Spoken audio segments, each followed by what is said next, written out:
हिया गिला को नहीं हर के टोला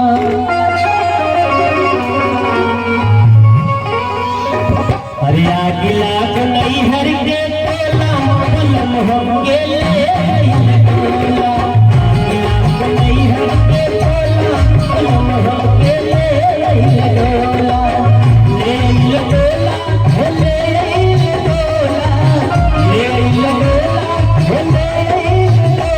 पलम हम के ले टोला गिला को नहीं हर के टोला पलम हम के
हमारे प्रताप यादव जी, हमारे उद्धव गांधी जी, एक से एक सुरवीर भी यहाँ पर विराजमान है।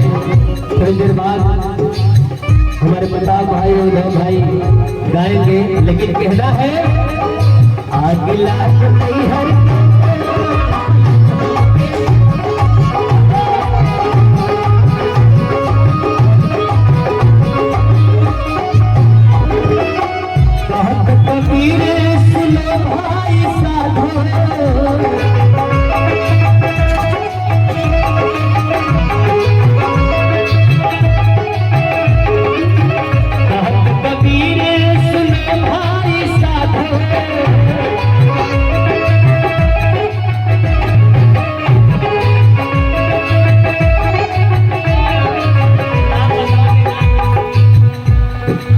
प्यारा सा आशीर्वाद रीता प्रजापति जी की तरफ से आया हुआ है। 101 रुपए का